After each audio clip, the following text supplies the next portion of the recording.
Hello, everyone, and thank you for joining me today. This is a very broad topic, and we could spend actually about a week just talking about irritable bowel syndrome.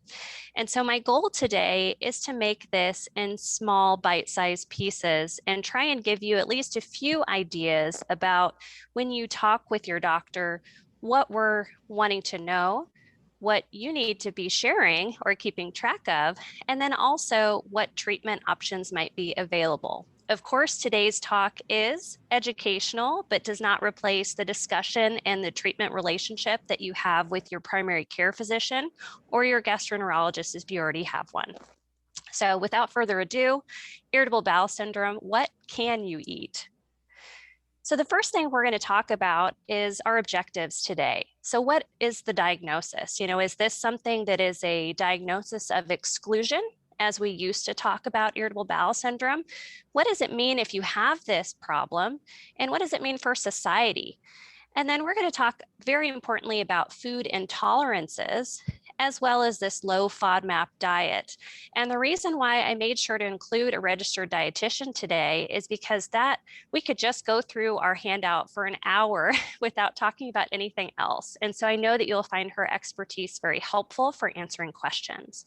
We're also going to talk about a few other options with regards to treatment, which include dietary fiber, and then some other things that our gastroenterology guidance programs have kind of set up for us as well. Of course, this is not completely inclusive, as a 3-year GI fellowship cannot be completely inclusive for all of the things in a short half an hour period, but I hope that you learned something today. All right, so Rome 4. Rome is not where we're going to be traveling when the pandemic is over, but actually this was a group of collective gastroenterologists that have been having ideas about different what we call functional disorders or sometimes motility troubles in gastroenterology. And so this is a collective consortium of gastroenterologists that has been going on for many decades now.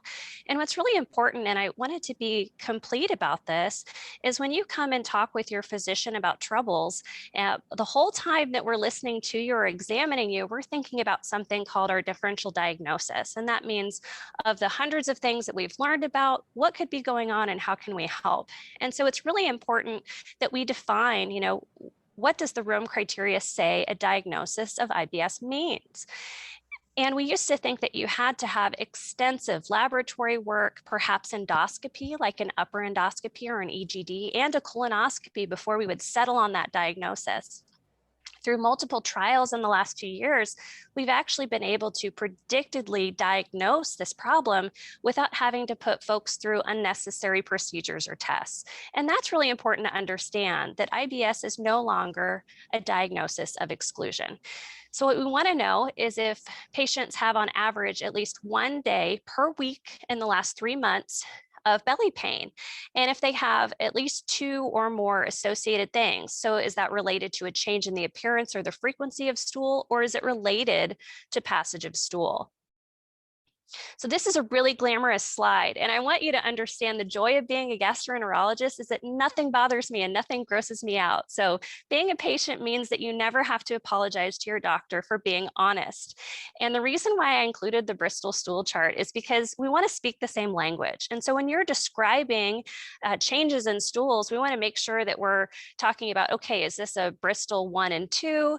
Is this something that there's no form to the stool? Because if there has been a significant change in the bowel habits, we want to know about that.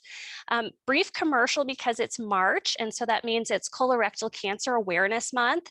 And if someone is over the age of 45 and they have never had a screening colonoscopy or some other diagnostic test for colon cancer screening, then that is the first thing that we always have to do. We need to make sure that patients are up to date on their average risk screening. And of course, during this pandemic, that has not been a huge priority, right? We had to change our resources. And so before we even consider a diagnosis like irritable bowel syndrome, we have to make sure that our patients are up to speed on everything, okay? All right. So how common is this? Well, based on the interest of our talk today, I would say that the incidence is high. And I know that as well, just being in practice. So the worldwide prevalence is greater than 11%. Our folks over the pond in the UK, they have a more unified health system. And so they're actually able to do some different data that's pretty easy for them to gather just from their electronic medical record. And they surveyed a group that said, golly, almost 37% of our new consultations that come to clinic are for irritable bowel.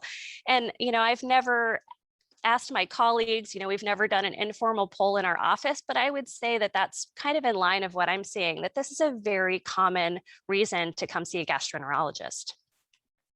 So what does that mean with regards to our hospital resources? So we've learned a lot of things during the COVID-19 pandemic. And one thing we've learned that it's really important to understand how our healthcare costs are allocated. And so unfortunately, a lot of folks with irritable bowel syndrome get admitted to the hospital as part of their IBS care. Maybe their symptoms are not under control. Maybe there's concern that something else could be going on. And that's a significant healthcare cost, not only to our nation and all of this, but of course to the patient themselves.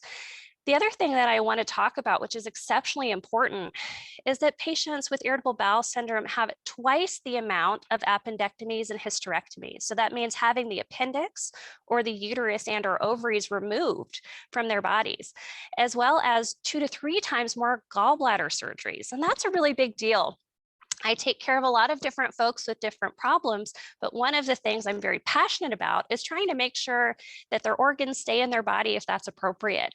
And so I often will tell my patients that, I really love our surgical colleagues and they do a great job here. We have some wonderful, wonderful colleagues that do a nice sit down with patients, especially when it comes to gallbladder surgery, to talk about, will this be helpful or not? And sometimes we don't know that it will be. I've taken care of a number of folks over the years that have given me the same story of, I've had belly pain for a long time. They were thinking it might be my gallbladder. They told me they weren't sure if it would help. The gallbladder came out and I've never felt a difference. My symptoms are 100% the same. And so this can be unnecessary surgical interventions for folks. And so I do want to make sure that that's understood, because that's a big deal. If you didn't need to have something removed from your body, then let's try to leave it where it should live. With regards to our clinical costs, 1.3 billion is a lot of dollars for everybody. And so it's a significant impact. So of course, from time to time, we all maybe eat something or have a long night or stay out too late and things don't feel quite right. And that's all within the realm of being human. Sometimes we know that we overindulge, but that's why I want to separate that from an occasional tummy trouble to a chronic condition. And irritable bowel syndrome truly is a chronic condition. All right, so what can we do to help? Well, we're going to talk through dietary therapy.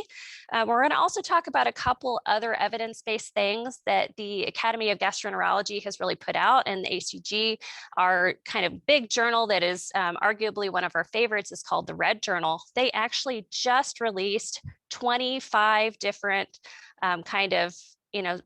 pieces almost off of a stone tablet for irritable bowel syndrome. So we could talk about that for nearly an hour just on its own, but I'm going to spare you and we'll try to get to the nit and gritty here.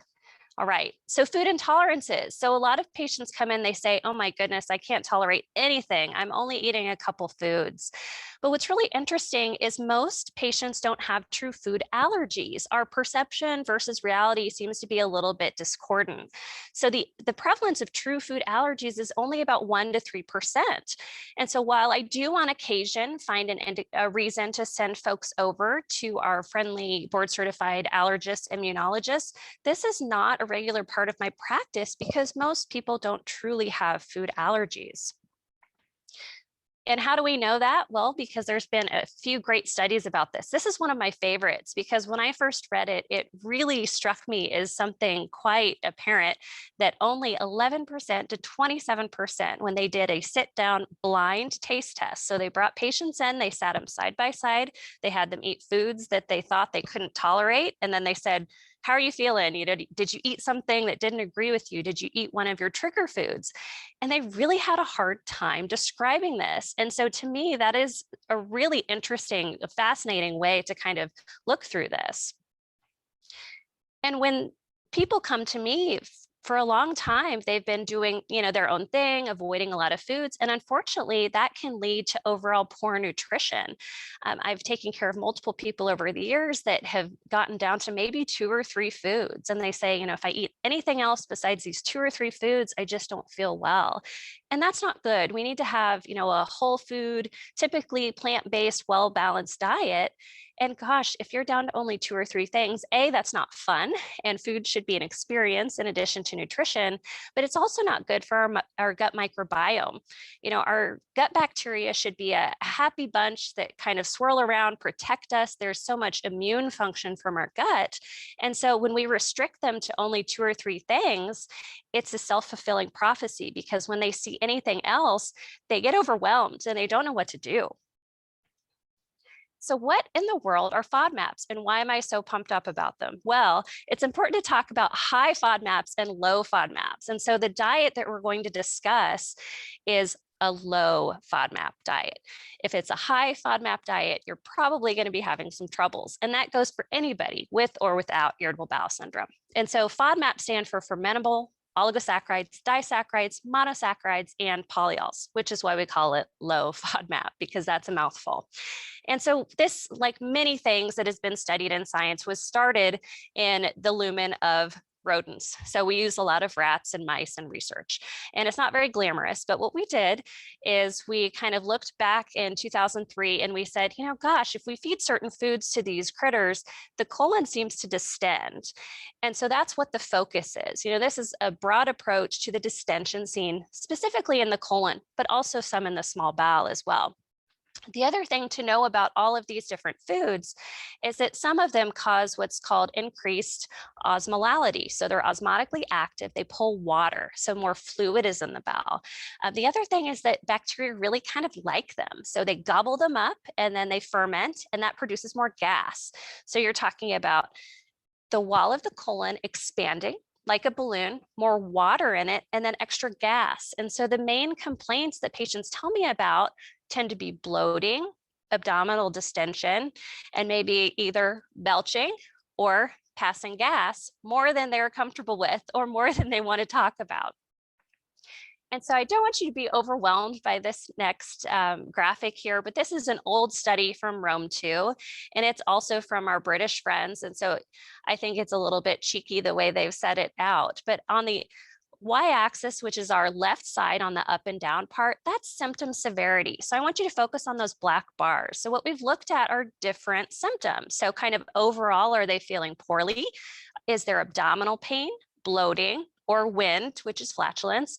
And then they kind of had different separate ideas of these FODMAPs. And so the idea is it one or is it all of them together? Trying to decide, should we focus for treatment on just one thing, or should we look at the whole group of these FODMAPs? And so really what it shows us is that more is worse. And so that's why when we talk about the low FODMAP diet, it's more of an umbrella to cover multiple different things. And we're going to talk through this with regards to, how it works. And of course, I'm sure that you'll have many questions about this. But the take home that I want you to understand is that sensation of bloating, belly pain, and then for some people, they can actually see that their belly looks distended. They may say, I wake up in the morning, I seem to have a flat belly, I'm ready for the beach. By the midday, I look like I'm pregnant, I can't button my pants, I'm uncomfortable. And so that can be very distressing. We also think there might be something to do with secondary motility changes. And so it may be that there's changes with the gut microbiome. It may be that the amount of distension or the way that the colon stays blown up changes how well things can move through at the normal intended speed. And so this was a concept developed by Peter Gibson way back. And what we were talking about with that chart was, let's try to do a global instead of individual target. And so these aren't bad foods. All food is good food for the most part, but it just makes things worse when folks that have underlying irritable bowel syndrome have these, kind of trigger foods involved. And it can be very challenging to tell what is my trigger food and what's not. And so that's a lot of the concept, is putting you in the driver's seat when you're using low FODMAPs, because the first part is an elimination, to kind of eliminate those, get symptoms under control. And then it's a gradual add back in to see, oh, this is a food that I eat all the time, and maybe it's causing me more trouble. So I can swap it for something else, or I can slowly introduce it back in. And so that's the whole idea. Yes, this is evidence-based. Yes, this is actually pretty significantly improvement when we've looked at folks that were following this versus control group. And as I'm sure our registered dietitian can appreciate, there's lots of different fad diets. There's lots of different thoughts, some that have been ingrained in us since childhood, that, we have to eat a certain way. And so a lot of it is the reprogramming of how we think about food, our relationship with food, and then what makes us feel the best. All right, so this is a picture of our handout that we're pretty proud of, that we've created here. And this is just kind of a brief pictorial. So I mentioned that the FODMAP diet, the low FODMAP diet, has two phases. The first part is the elimination. So maybe limiting some of those high FODMAP foods, things that have lactose in them, for instance. So condensed milk or custard, frozen things, fructans, things like barley, wheat, and then reintroducing them later on. This is not a forever diet. This doesn't mean that you're going to starve. This does not, this should not be a long-term thing. This is to give you an opportunity to learn. And that's important. A lot of people ask me about, well, what about these new tests that are coming about? What are, I'm seeing advertisements for allergy testing, and should I do that? And what's the deal?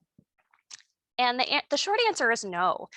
We don't have any evidence-based testing. I really wish we did, because boy, I'd use it all the time, right? But there are a lot of places that you might get an advertisement, or you might have heard about. There's this $200 test, they check you for all of the allergens.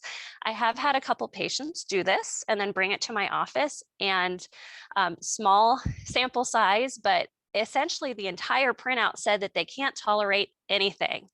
And then what do we do with that information? It doesn't make a lot of sense. Of course, you've been eating these foods forever. You haven't had any danger to them.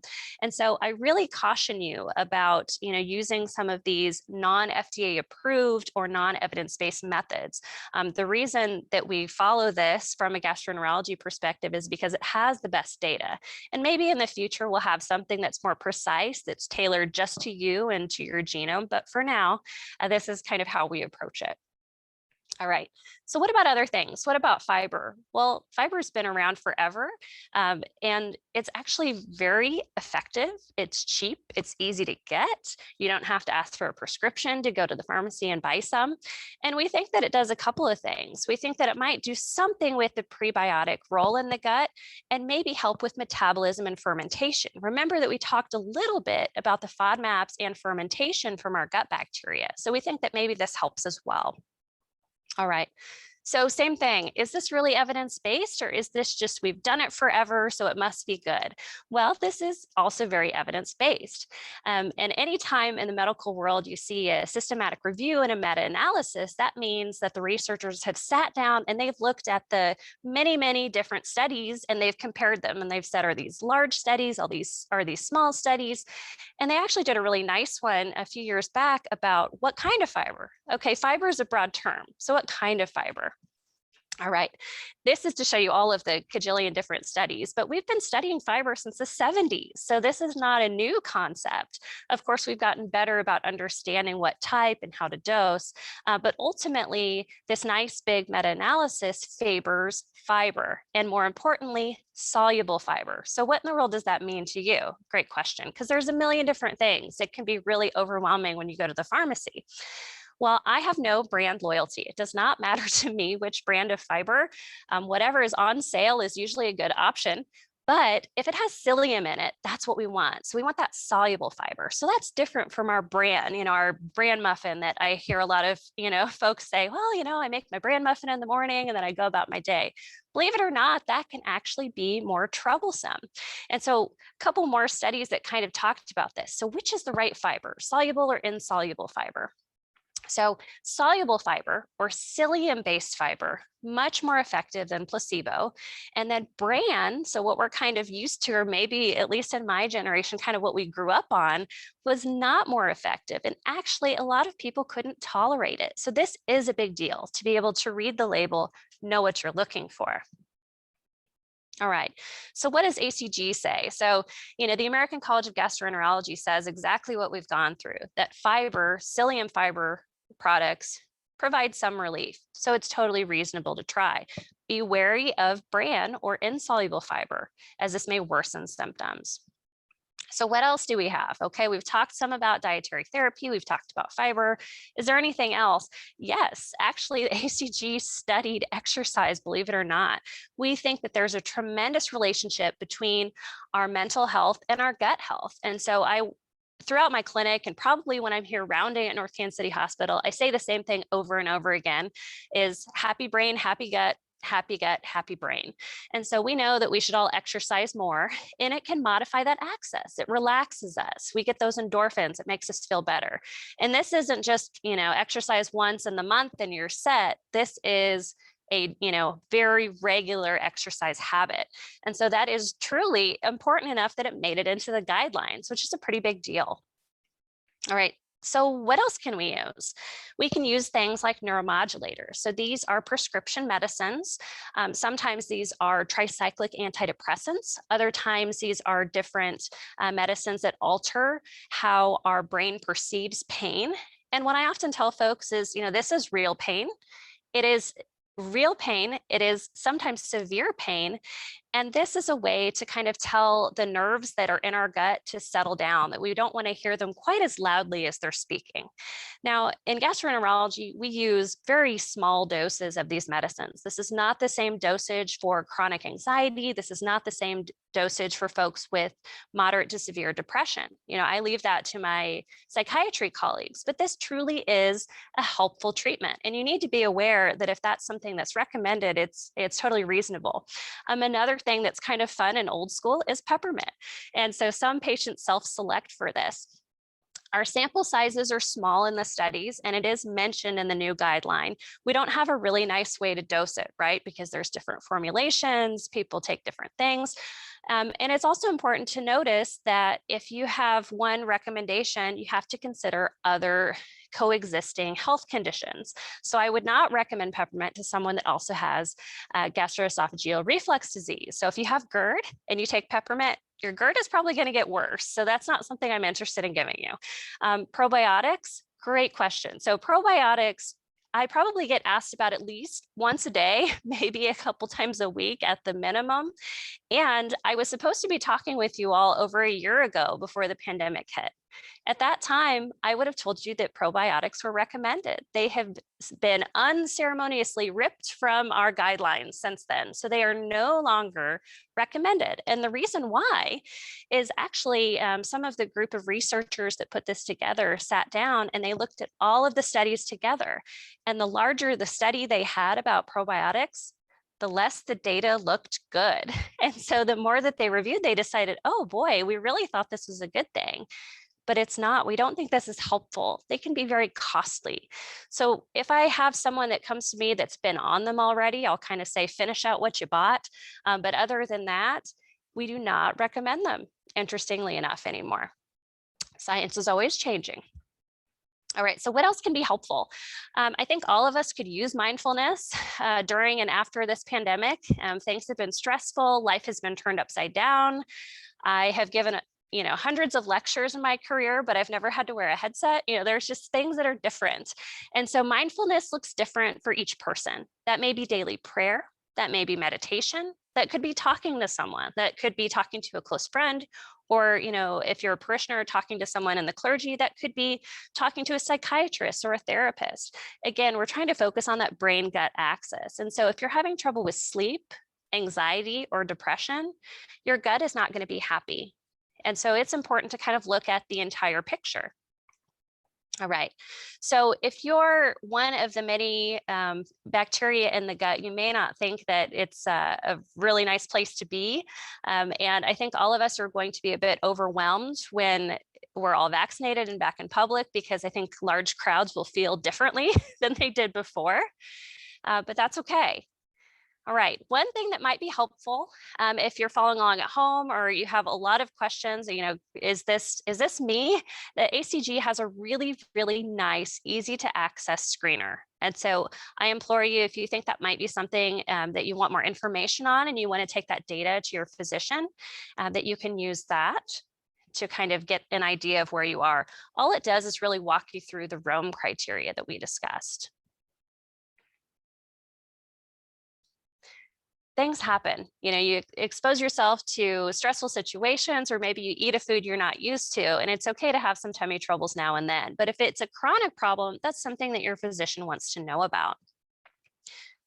So takeaways for today, we've talked a little bit briefly about dietary therapies, and the FODMAP diet is not easy to do. And that's why we keep our registered dietitians in our back pocket to help us with this. And I wish I had enough time to have another extra hour of counseling in my clinic when I sit down and talk to people about this, but that's really challenging. Be very wary of food allergy testing. Part of my job as a physician is to be evidence-based and to follow not only my guidelines, but also follow evidence-based medicine. So I'm only going to recommend something if I have the data to back it up. Psyllium, like we've talked about, is really what's important. Don't get overwhelmed by the fiber aisle. Just look for something that has psyllium as the main first ingredient, and that can be very well accepted for first-line therapy. Probiotics have been removed from the guidelines just in this past year, so they are no longer a catch-all. There are only a couple of things in my field that we think about probiotics for, and they're very specific. So that might be someone that has infectious colitis, like C. difficile colitis, and has recurrent issues. So that's one indication. Another indication is somebody that has inflammatory bowel disease, so ulcerative colitis, and they've actually had their colon removed, and they have what's called a pouch, which is a change in their original plumbing. And if there's pouchitis, we recommend probiotics for that. So those are very specific as compared to a lot of other things. And I think they became very trendy and likely not harmful, but also not helpful. So that's why they took them out after reviewing. Low FODMAP diet can reduce the symptoms in patients with IBS-D and IBS mixed. We have less data for the folks that have IBS with constipation subtype, although if bloating is a predominant factor and stool frequency has improved and they're still having bloating, it's something worth trying. And there are lots of different things to think about. And of course, any dietary change should be noted by your physician, and it has to keep in mind the medications you're taking, what your requirements are, maybe what your goal weight is, and of course, food preferences or intolerances. It's very important for me to always know when I'm talking with the patient, okay, so what's your normal food? Walk me through a day in your life and what you eat for breakfast, lunch, and dinner. And sometimes people are surprised that I'm asking this, but food can really, help or hurt us. The old adage of you are what you eat isn't exactly true anymore, but it still does really matter what we put in our bodies. And so this is just a brief overview, but thank you in advance for submitting any questions, and I hope that you learned something today. Thank you very much, Dr. Abel. That was fascinating. And there are a few questions from the audience. So the first question is psyllium fiber recommended for all types of IBS, or just the constipation type? Yeah, that's a great question. So we used to think that it's primarily the constipation subtype to try and kind of help evacuate more stool. We also have some data that it can help our diarrhea subtype as well for actually bulking of the stool. So folks that say, I don't have very long to get from point A to point B, I'm worried that I might be, in an embarrassing situation. Actually bulking of the stool with fiber can help in that. And so really kind of talking and getting down to the nitty gritty of the changes of the stool and telling your doctor about that can help them decide. But it's, believe it or not, actually helps for both subtypes. Great. Can you elaborate on the probiotics? I know you mentioned that they were no longer recommended for IBS. Can you give any of the scientific background on why probiotics were not recommended for IBS? Yeah, absolutely. So similar to all of the different, pharmacotherapies that we have that are supported, they threw probiotics in one lump when we looked at the data. And what we have to understand is there's so many different strains. So we have Saccharomyces, we have Lactobacillus, we have thousands upon thousands of different bacterial strains. And so we weren't really comparing apples to apples. We kind of threw them all in one bucket. And so when we did that, we couldn't really sort out were there some strains that were helpful or not. They were all just in one data trial. And as I mentioned, when they did this meta analysis recently, the larger the trial was, so the more patients were in this trial of probiotics, the smaller the p value was, which means that it wasn't statistically significant. And any researcher or anybody that's had to maybe do some indentured servitude of research for their medical training can appreciate that it's all about the p-value. So we always really want to know, okay, so does this matter or not? There's something that we talk about always in research, which is association or causation. So does A cause B, or A and B just friends and they happen to live in the same neighborhood? And so what we kind of thought when we looked at all of these trials was, this really doesn't cause an improvement of symptoms. They're just kind of everybody's using them. So that's really why, when we kind of think back to this meta-analysis, is that the more that we looked at the research, we were very surprised that these actually were not helpful. I think we were all like fingers crossed, really hoping they'd be good. And so just as important as positive studies are in medicine, negative studies are also important to say, we should stop doing that. We need to change our habits. There's a number of questions on the FODMAP diet. The first one is, how can I get more information on a low FODMAP diet? And Diane, I'd like you to join in our conversation. Diane Parker is here as one of our registered dietitians, and I want her to help all of us out on some of these questions about diet. Yeah, so the diet, the low FODMAP diet can be very complicated if you try to do it by yourself. That is why we're here to help. So you need a referral from your doctor to come and see us. And then after that, we can just walk in through the diet, give you ideas, menus, recipes, and just personalize the FODMAP diet because everybody's different, everybody has different needs. Well, that's great. And will eating smaller meals throughout the day help with IBS symptoms? Depends on the person, but most of the time I do recommend having smaller meals throughout the day. If you have a big meal, it just takes longer for your GI to process that. So I usually recommend smaller meals throughout the day. Yes. So the low FODMAP diet seems complex. Who can help me figure the low FODMAP diet out? So again, we are here to help. Any registered dietitian who specializes in IBS can do and help you with this diet. Um, Monash University, which is the one university who does all the research about this diet, has a lot of information in their website too. They do have an app that you can download and use, but we always recommend for anybody to come and see a dietitian. So if you have IBS, do you have to follow the low FODMAP diet for life? No. So the low FODMAP diet is just an elimination diet to see which foods trigger your symptoms. After that, we can just open the diet, liberate the diet, and you can add more foods to you. But we have to figure out what kind of foods are the ones that are causing your symptoms. And if someone pursues the low FODMAP diet, will they get all the nutrients needed for a well-balanced diet?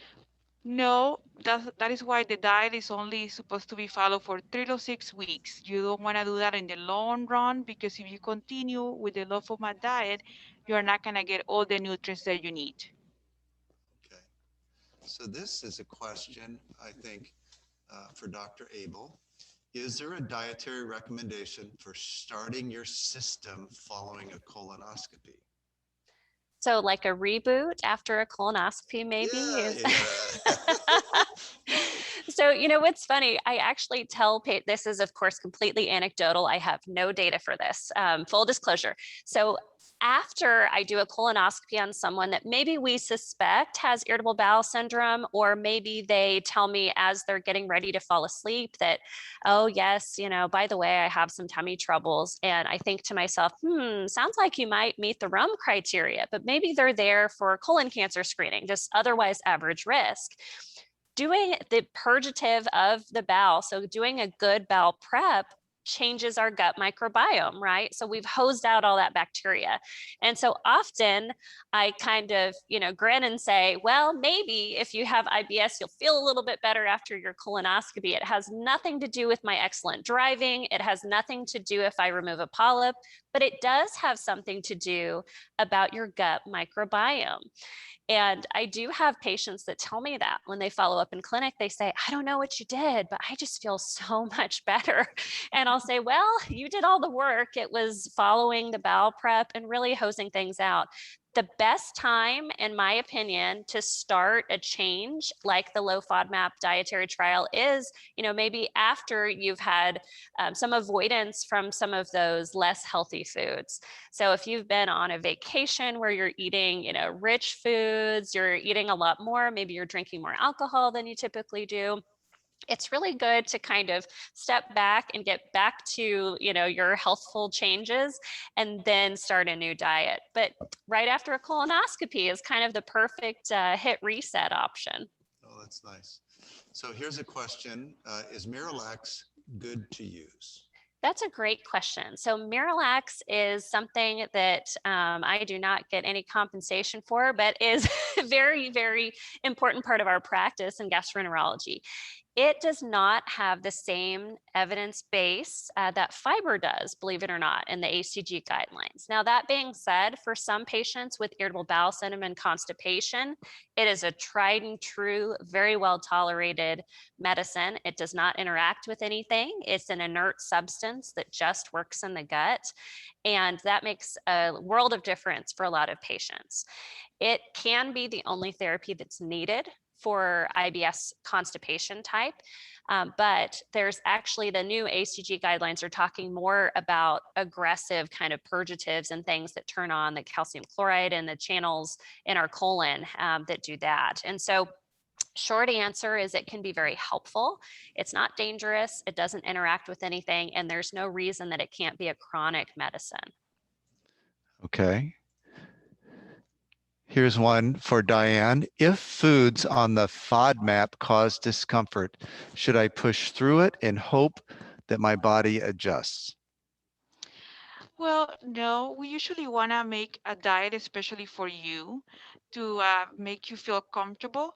We don't want to feel like this all the time. So again, many times you will find a food that you are able to tolerate, but maybe later you're not gonna able to tolerate that. It just depends. So you shouldn't just push it through and be uncomfortable. That's what we're here to help.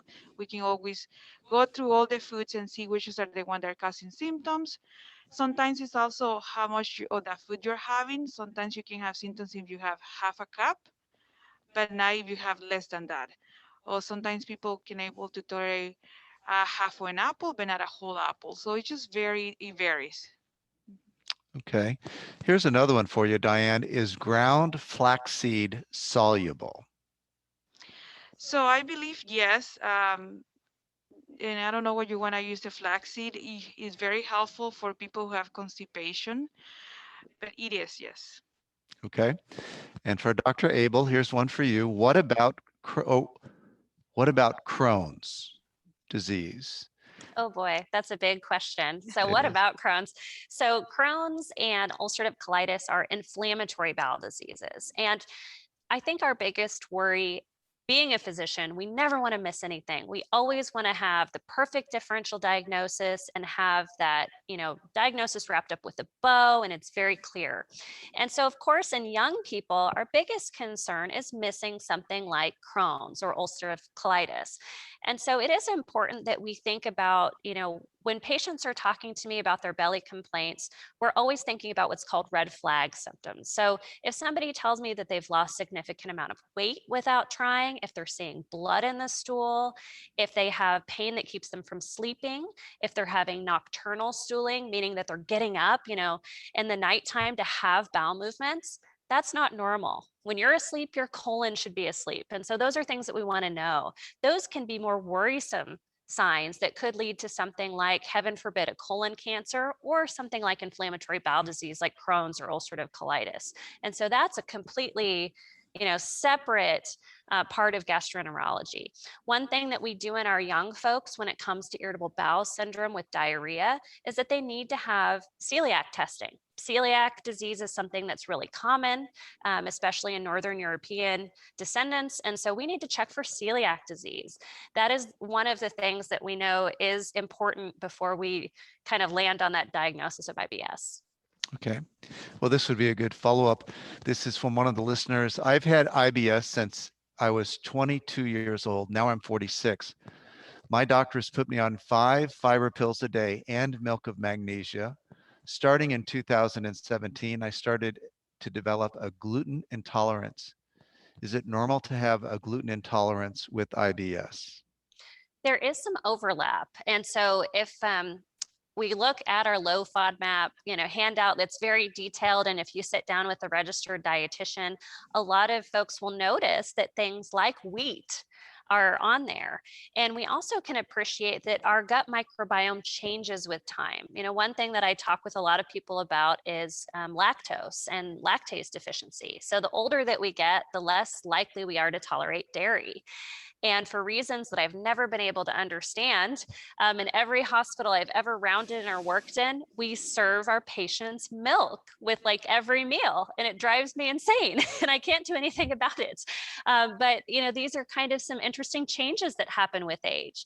Now, if it were to be something like a new onset diarrhea in somebody who's always had constipation, especially an older female, I'm thinking of something more like microscopic colitis. But yes, we do get some changes. The other thing that's interesting is that the person talked about fiber capsules. Some of these supplements that we take over the counters have lots of different additives in them. And so believe it or not, there's quite a few supplements and different things that have gluten in them or have other things that have not been, really understood or researched. And so it may be that you're actually getting a lot of additives or maybe gluten and things that you didn't know of. So that part's kind of interesting as well. I will tell you, I've been doing this lunch and learns for a long time, and this is the most number of questions we've gotten. So here's another one. If my symptoms persist, Diane or Dr. Abel, should I see a GI specialist or should I see my primary care physician?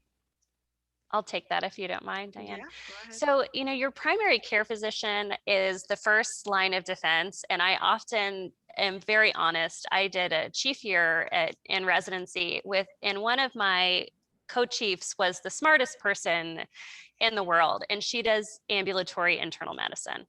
To know everything about everything sounds wild to me. And so having a really good relationship with your primary care physician, whether they practice family medicine or internal medicine, is of the utmost importance. 9 times out of 10, our primary care doctors feel pretty comfortable with managing irritable bowel syndrome. But we're always happy to see folks. And especially if traditional first-line therapies aren't working, that's what we're here for. We're the experts in our field. And so that's what we do, is we troubleshoot. Or maybe if you haven't met with a dietitian, or maybe you haven't tried some other things, those are options as well. But I have to give credit where credit is due, because our primary care physicians probably see even more IBS than I can appreciate. And they just never get to me. Great. So this one will be for Diane. I did a blood test for food sensitivity, nothing in the highly reactive category, but there were 3 foods in the moderate category. I seem to go along fine. Then out of the blue, something tips me over the edge and my gut hurts for days, no matter what I eat. Is elimination diet the only way to figure out what tips me over the edge, or can the FODMAP diet get me back on track? So what we have is the evidence from the Monash University. They've been doing research on this diet for more than 12 years. And the low FODMAP diet is the one that we think is the best choice for your symptoms. Like Dr. Abel was saying, the testing is not very accurate. Other diets have not been as researched as the low FODMAP diet. So I would strongly recommend you to try the low FODMAP diet with the guidance of a dietitian. Okay.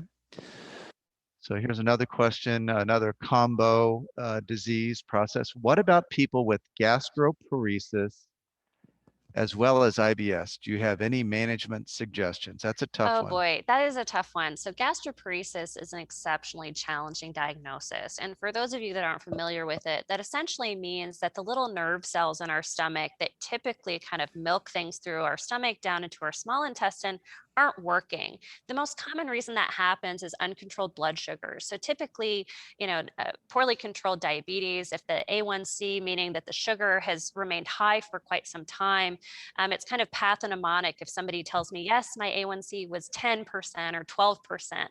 I know that there's been nerve damage because the stomach has quite a bit of nerve, as well as our eyes, our kidneys, our hands and feet. So the same process that happens when our diabetics get retinopathy or have numbness and tingling or difficulties with their kidneys. And so this is a tough problem because we don't have a lot of great medicines. And as you can imagine, fiber is not your friend in that case. Fiber is going to sit in the stomach forever and ever. And so I always put fiber to the side and say, not a great option for you. That being said, what Diane mentioned earlier, which is all of us could probably benefit from more grazing. That's the way that we were programmed. The 3 square meals a day is not necessary. And as someone that does not eat 3 square meals a day, I can tell you that I'm not starving. I'm doing just fine. I have plenty of reserve.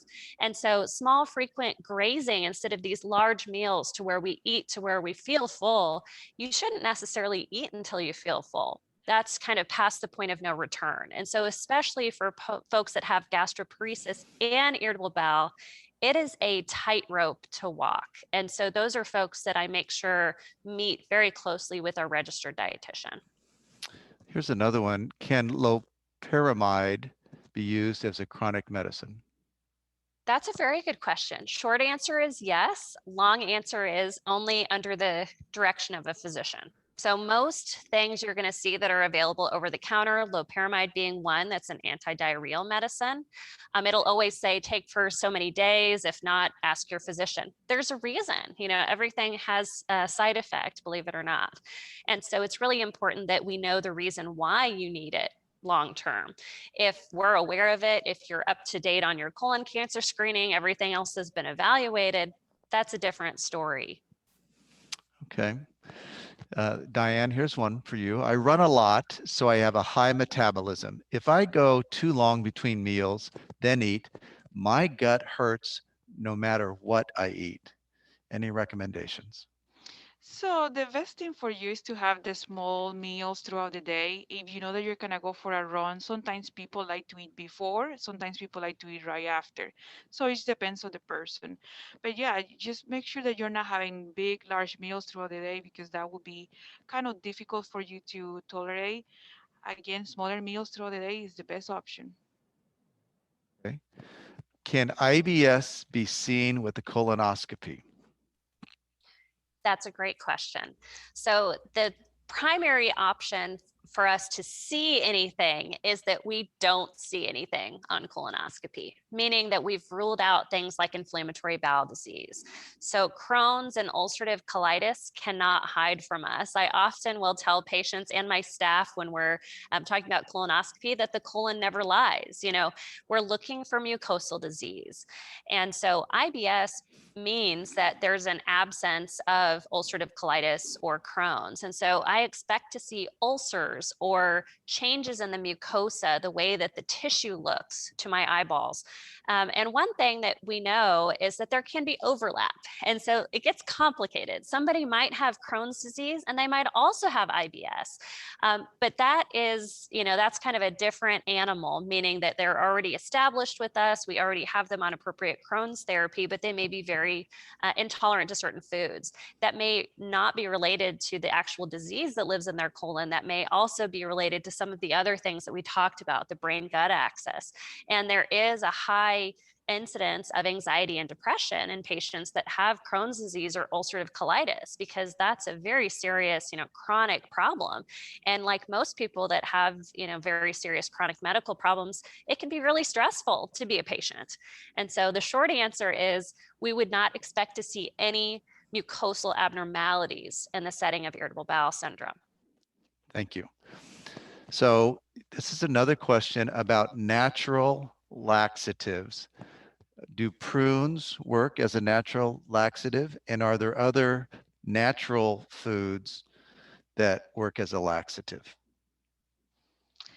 I would say it just depends on the person. I used to hear that people would take prune juice to help, but it will help some people and not help other people.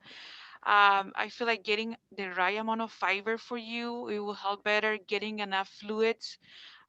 Many people don't drink enough water. If you don't have enough water in your system, there's no way you're gonna go to the bathroom. So making sure you're getting the appropriate amount of fiber, usually 25 grams for females, 30 grams for males, and the right amount of water. That's usually what works best. So we have two dietitian questions right in a row. Is a registered dietitian good for somebody with IBS or Crohn's disease? And are there dietitians that specialize in IBS or Crohn's disease? Yes, you have dietitians who specialize on GI conditions. You can find those. Most hospitals will have a dietitian that specializes in that. We have two dietitians here who specialize in GI conditions. I'm one of those. Yeah. So this is a follow-on question. Please tell the audience how an individual can get help from a dietitian at North Kansas City Hospital. That's a good question. So you have to go and see either your GI doctor or your primary physician and get a referral to come and see a dietitian. That would be the first step. So that's a great follow-on question. I think our dietitians here are highly specialized, and it's as simple as asking your regular doctor that you want to see a dietitian about any of these questions about nutrition or gut health, and just ask to be sent over to North Kansas City. So that gets us about, oh, here's one more. What is the best treatment for someone with IBS-C? Like anything, it's not one size fits all. And so it depends on the severity of irritable bowel with constipation. But typically we start with, laxatives. And one thing is not necessarily a purgative laxative, but one thing is bringing water into the gut. And so somebody asked a question about Miralax or, any sort of over-the-counter generic version is fine. I have no brand loyalty. But what that does is bring just water into the gut. So that's our first line. We have to be really diligent about being consistent with that. So for some people, that means 1 capful a day. For some people, that means 2 capfuls a day for at least a week or 2 weeks. That's a true Miralax trial. After that, we start looking at the more highfalutin new medicines. We have multiple different medicines that are approved for irritable bowel with constipation. We also have some overlap with those that are on chronic pain medicines. So that's, of course, a huge issue. If you take chronic pain medicines, that slows down the gut. And so we actually have some medicines that reverse that right in the gut. So you can still take your pain medicine by mouth. You get your pain medicine what you need. Maybe you have a knee that needs to be replaced, and that's what you're taking it for. Hopefully, it's a short-term thing. But the receptors for those pain sensors in our gut just really bind it up. So we kind of focus on that if that's the issue. If a trial of kind of our traditional is not good enough, then we have other newer medicines that truly pull different fluids into the gut to try and make that work. So there's lots of different options. Like anything, it's not one size fits all. It depends on what medicines you're on. You might be on multiple medicines that are troublesome. So maybe it means that we need to shuffle the deck with regards to your other medicines, and that might be enough. Or maybe it needs to be an increase in fiber. I agree with her that she said, most adults do not get what's necessary for daily allotment of fiber. And so that can be a huge game changer for a lot of people. Here's another question. I do often find my IBS comes on strong in the morning. Sometimes it wakes me from sleep early in the morning until I have a bowel movement. Is that a common symptom of IBS? Right. Yes, it is. So that's what's called the gastrocolic reflex. And that is an old thing that we, have been ingrained as humans. We were supposed to get up in the morning before the sun came up, move our bowels, and then go out into the world, whether we were hunting, gathering, trying to, do things. So this is an old school reflex that's normal. And so the reason why, if you're having trouble with passage of stool, most of the time your doctor will say, try in the morning to move your bowels, because that's kind of the body's natural rhythm, is that first thing in the morning. So that is very common. That's great. Well, I want to thank all of you for joining us, both the audience and Diane and Dr. Abel. It's been very interesting and engaging. We hoped you gained a better understanding of irritable bowel syndrome, the low FODMAP diet, and the role that food plays in symptoms management. Please save the date for our next virtual Lunch and Learn, when Dr. Ajay Tejwani will present Radiation Therapy, Understand Your Options. I hope everyone has a good afternoon.